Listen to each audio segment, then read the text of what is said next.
आभ्यंतर शुचि श्री विष्णु। एक ऐसा देश जहां बहुसंख्यक मुस्लिम होने के बावजूद यहां हिंदू धर्म का बोलबाला है।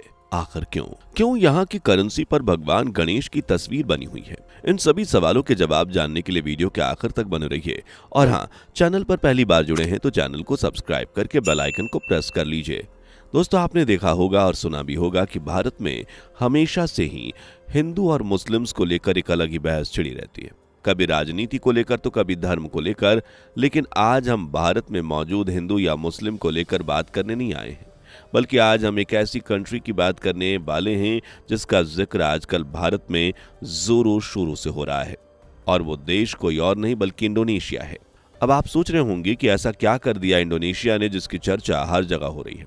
तो दोस्तों, इसके पीछे की वजह है धर्म परिवर्तन, जिसने लोगों को यह कहने पर मजबूर कर दिया है कि आखिर क्या वजह रही जिसके चलते इंडोनेशिया के मुस्लिम आबादी वाले लोगों ने अपना धर्म छोड़कर सनातनी हिंदू धर्म में वापसी कर ली। इस बात की गहराई को समझने से पहले थोड़ा बहुत इंडोनेशिया के बारे में भी जान लेते हैं। इंडोनेशिया, जिसे मुस्लिम आबादी वाला देश कहा जाता है, मुस्लिम आबादी वाले इस देश में मुसलमानों की कुल आबादी की अगर बात करें तो वह करीबन 87.6% है। लेकिन फिर भी मुस्लिम कंट्री में रहने वाले लोग हिंदू धर्म में इतनी श्रद्धा रखते हैं कि कोई देखकर भी नहीं कह सकता कि हम किसी मुस्लिम कंट्री में खड़े हैं, क्योंकि यहाँ के माहौल में हिंदुत्व की महक बसी हुई है। ऐसे में अगर कोई इसे दूसरा भारत कह दे तो कुछ गलत नहीं होगा। खैर, मुस्लिमों की अच्छी खासी आबादी के बीच यहाँ पर हिंदू आबादी का भी 1.68% हिस्सा बसा हुआ है। देखा जाए तो भले ही परसेंटेज में ये आबादी कम हो, पर यहाँ पर हिंदू धर्म का भी उतना ही सम्मान किया जाता है जितना इस्लाम का होता है। और इसकी एक खूबसूरत झलक हमें देखने को तब मिलती है जब यहाँ पर त्यौहार सेलिब्रेट किए जाते हैं। फिर चाहे वो मुस्लिम फेस्टिवल हों या हिंदुओं का त्यौहार, सभी फेस्टिवल्स को यहाँ पर एक साथ सेलिब्रेट किया जाता है, जो भाईचारे की जीती जागती मिसाल कायम किए हुए है। इतना ही नहीं, यहाँ के लोग चाहे वो हिंदू हो या फिर मुसलमान, सभी पूजा अर्चना आस्था में विश्वास रखते हैं। और इसी वजह से इंडोनेशिया को एकता का देश कहना गलत नहीं होगा, जहाँ हर धर्म का सम्मान किया जाता है। बता दें कि इंडोनेशिया में बाली ऐसा द्वीप समूह है जहां पर हिंदुओं की संख्या सबसे ज्यादा है, जहां पर बहुसंख्यक मुस्लिम होने के बावजूद लोगों का इस्लाम धर्म से भरोसा धीरे धीरे उठता जा रहा है और लोग हिंदू धर्म की तरफ अग्रसर हो रहे हैं, या यूं कहें कि हिंदू धर्म में वापसी कर रहे हैं। अब सवाल ये उठता है कि आखिर ये सब शुरू कब हुआ?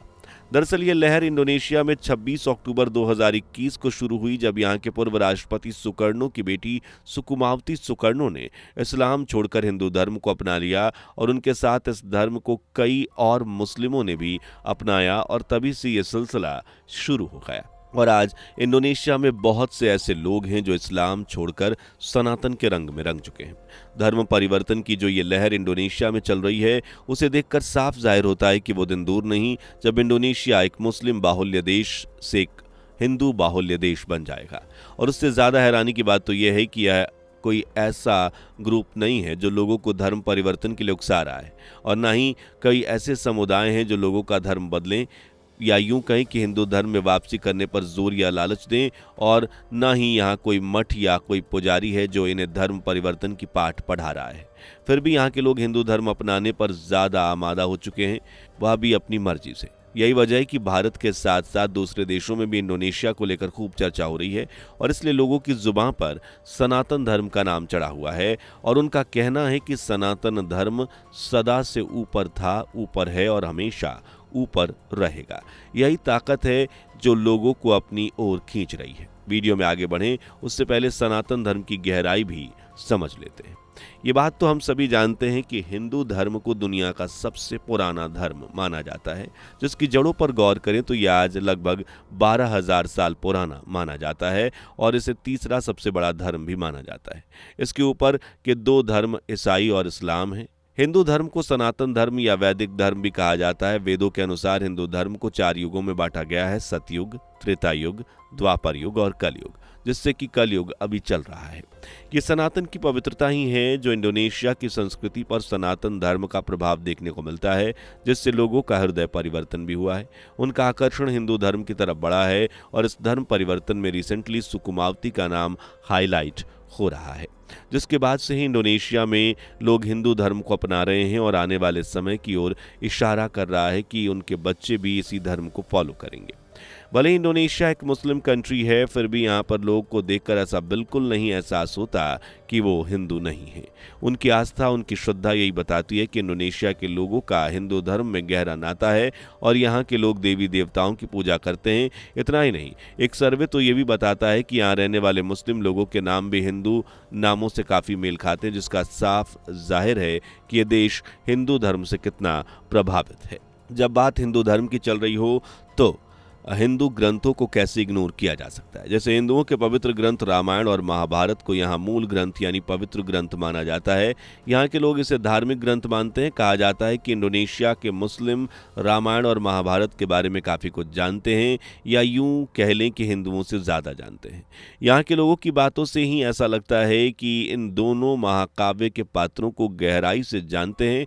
यहाँ हर घर में रामायण और महाभारत का पाठ होता है और इतना ही नहीं, यहाँ के लोग रामायण महाभारत के पात्रों के नाम पर अपने बच्चों का नाम रखते हैं और स्कूलों में इन पात्रों पर बच्चों को शिक्षा दी जाती है। जब बात धर्म और महान ग्रंथों की हो रही है तो ऐसे में इंडोनेशिया के मंदिर कैसे पीछे रह सकते हैं।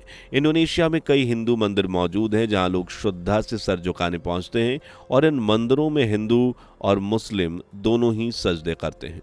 मंदिरों की बात चल रही है तो बता दें कि इंडोनेशिया में छोटे बड़े मिलाकर करीबन 1500 टेम्पल्स बने हुए हैं और साथ ही ये एक मुस्लिम कंट्री भले हो, बावजूद इसके यहाँ हिंदू धर्म को बराबरी का दर्जा दिया गया है। इसके साथ साथ यहाँ ना कोई जाति और ना कोई भेदभाव, सभी धर्म एक दूसरे से भरपूर सम्मान के साथ पेश आते हैं और इंडोनेशिया के रहने वाले लोग हिंदू धर्म की पूजा अर्चना में बराबर शरीक होते हैं। और इतना ही नहीं, यहाँ मौजूदा मुस्लिम ऐसा मानते हैं कि असल में वो मुस्लिम नहीं बल्कि हिंदू हैं और उनके पूर्वज ने किसी परिस्थिति के चलते अपना धर्म परिवर्तन कर लिया था और वो हिंदू से मुस्लिम में कन्वर्ट हो गए थे, लेकिन आज भी उनके रगों में हिंदुओं का ही खून दौड़ रहा है। यही कारण है कि इंडोनेशिया में कोई धार्मिक काम, पूजा अर्चना या हिंदू त्यौहार होते हैं तो यहाँ के लोग उसमें शरीक होते हैं और आगे बढ़कर हिस्सा लेते हैं। बता दें, इंडोनेशिया के कई बेहतरीन मंदिर मौजूद हैं और उन्हीं में से 10वीं शताब्दी का एक मंदिर काफ़ी प्रचलित है जिसे प्रम्बानन जी के मंदिर के नाम से जाना जाता है, जिसे इंडोनेशिया के सबसे बड़े हिंदू मंदिर का दर्जा भी प्राप्त है।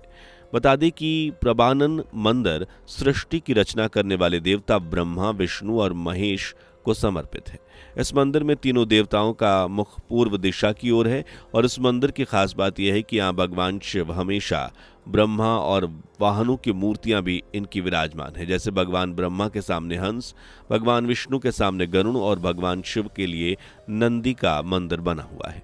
इसके अलावा परिसर में और भी कई मंदिर बने हुए हैं और अब जो हम आपको बताने जा रहे हैं इसे सुनकर आपको अपनी कानों पर यकीन नहीं होगा और आप दंग रह जाएंगे। दोस्तों, इंडोनेशिया की करेंसी पर भगवान गणेश की तस्वीर छपी हुई है। दरअसल गणपति बप्पा की यह तस्वीर 20,000 के नोट पर छपी हुई है क्योंकि इंडोनेशिया के लोग भगवान गणेश को अपना कुल देवता के रूप में पूजते हैं, क्योंकि उनका ऐसा मानना है कि भगवान गणेश बुद्धि समृद्धि का प्रतीक है। लेकिन गणेश भगवान की फोटो नोट पर आई क्यों, इसके पीछे की वजह भी आपको बता देते हैं। दरअसल पहले भगवान की फोटो यहाँ की करेंसी पर नहीं थी, लेकिन साल 1997 में जब कई देशों की करेंसी औंधे मुँह गिर गई तब किसी ने इंडोनेशिया की सरकार को करेंसी पर भगवान गणेश की फोटो लगाने की सलाह दी और उसके बाद तो इंडोनेशिया को इस परेशानी से छुटकारा मिल गया। आज तक इंडोनेशिया को डिवैल्यूएशन का सामना नहीं करना पड़ा। इस बात में कितनी सच्चाई है इसके ठोस प्रमाण नहीं है, लेकिन लोगों का ऐसा मानना है कि जब से इंडोनेशिया के नोट पर गणेश की तस्वीर बनी तब से उन्हें किसी भी परेशानी को सामना नहीं करना पड़ा है। इंडोनेशिया में हो रहे इस धर्म परिवर्तन को लेकर आपकी राय क्या है, हमें कमेंट में जरूर बताएं। वीडियो पसंद आई हो तो लाइक शेयर करके चैनल को सब्सक्राइब भी कीजिए। मिलते हैं अगली वीडियो में, तब तक के लिए धन्यवाद। दोस्तों, आपके स्क्रीन पर 2 और वीडियो दिख रही हैं, जिसे देखने के लिए आप स्क्रीन पर क्लिक करें। दोनों देखिएगा, बहुत अच्छी वीडियो बनी है।